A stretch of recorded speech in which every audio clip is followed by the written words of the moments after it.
बोलिए कृष्ण भगवान की जय।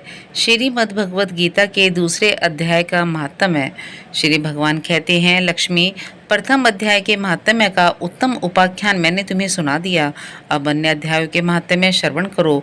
दक्षिण दिशा में वेद वेता ब्राह्मणों के पुरंदरपुर नामक नगर में श्रीमान देव शर्मा नामक एक विद्वान ब्राह्मण रहते थे।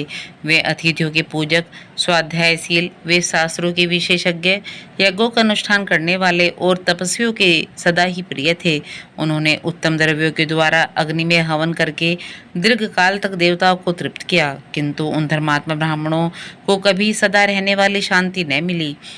वे परम कल्याण में तत्व का ज्ञान प्राप्त करने की इच्छा से प्रतिदिन प्रचुर सामग्रियों के द्वारा सत्य संकल्प वाले तपस्वियों की सेवा करने लगे। इस प्रकार शुभ आचरण करते हुए उन्हें बहुत समय व्यतीत हो गया।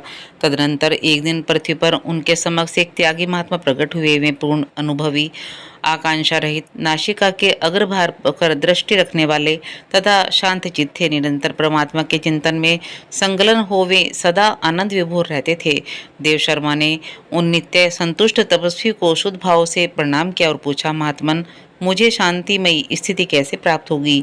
तब उन आत्मज्ञानी संत ने देव शर्मा को सोपुर ग्राम के निवासी मित्रवान का, जो बकरियों का चरवाहा था, परिचय दिया और कहा, वही तुम्हें उपदेश देगा।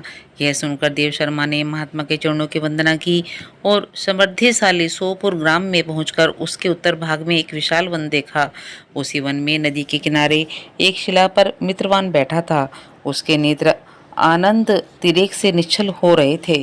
वह अपलक दृष्टि से देख रहा था।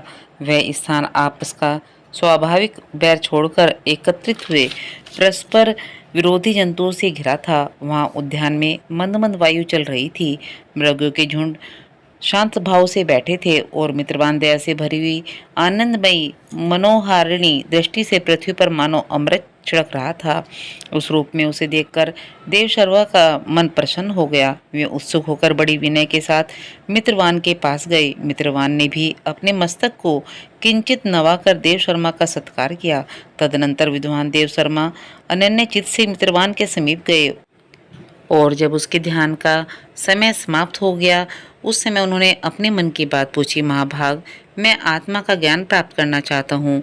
मेरे इस मनोरथ की पूर्ति के लिए मुझे किसी ऐसे उपाय का उपदेश कीजिए जिसके द्वारा सिद्धि प्राप्त हो चुकी हो।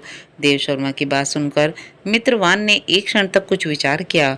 उसके बाद इस प्रकार कहा, विद्वान, एक समय की बात है, मैं वन के भीतर बकरियों की रक्षा कर रहा था। इतने में ही एक भयंकर व्याघ्र पर मेरी दृष्टि पड़ी, जो मानो सबको ग्रस लेना चाहता था।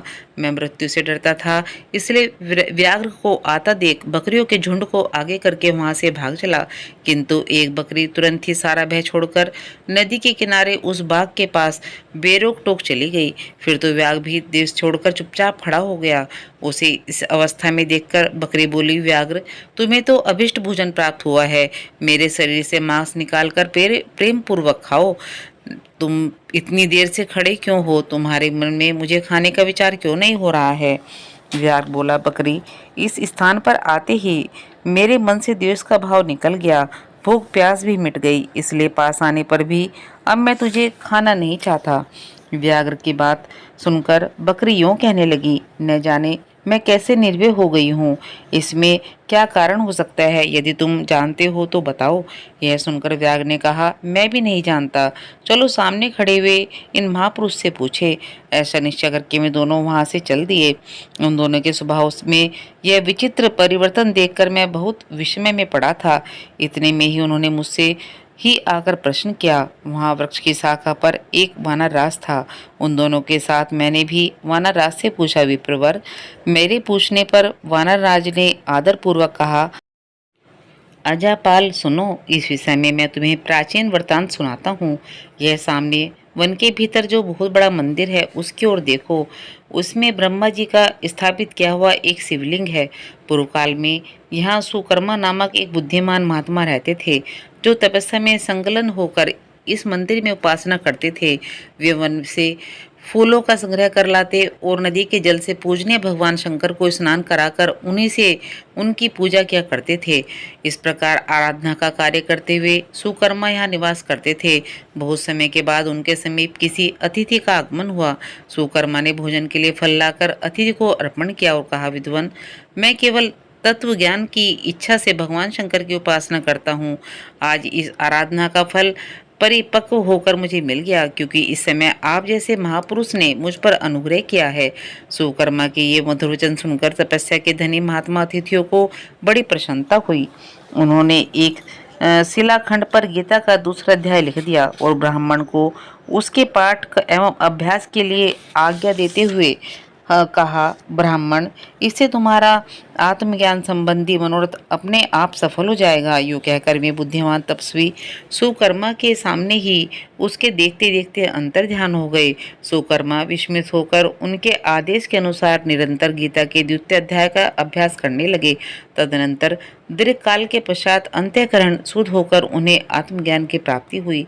फिर वे जहाँ जहाँ गए वहाँ का तपोवन शांत हो गया। उनमें शीत, उष्ण और राग द्वेष आदि की बाधाएं दूर हो गई। इतना ही नहीं, उन स्थानों में भूख प्यास का कष्ट भी जाता रहा। भय का सर्वथा अभाव हो गया। यह सब द्वितीय अध्याय का जप करने वाले सुकर्मा ब्राह्मण की तपस्या का ही प्रभाव समझो। मित्रवान कहता है, वानरराज के यूं कहने पर मैं प्रसन्नता पूर्वक बकरी और बाघ के साथ उस मंदिर की ओर चला गया। वहां जाकर शिलाखंड पर लिखे हुए गीता के द्वितीय अध्याय को मैंने देखा और पढ़ा।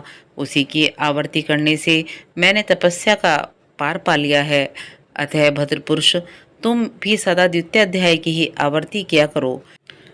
ऐसा करने पर मुक्ति तुमसे दूर नहीं रहेगी। श्री भगवान कहते हैं, प्रिय मित्रवान के इस प्रकार आदेश देने पर देव शर्मा ने उसका पूजन किया और उसे प्रणाम करके पुरनंदरपुर की राह ली। वहाँ किसी देवालय में पूर्वोक्त आत्मज्ञानी महात्मा को पाकर उन्होंने यह सारा वृत्तांत निवेदन किया और सबसे पहले उन्हीं से द्वितीय अध्याय को पढ़ा।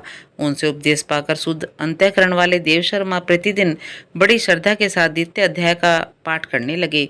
तब से उन्होंने अनवद्य प्रशंसा के योग्य परम पद को प्राप्त कर लिया। लक्ष्मी, यह द्वितीय अध्याय का उपाख्यान कहा गया। बोलिए कृष्ण भगवान की जय। श्रीमद् भगवत गीता के दूसरे अध्याय का महात्म समाप्त हुआ।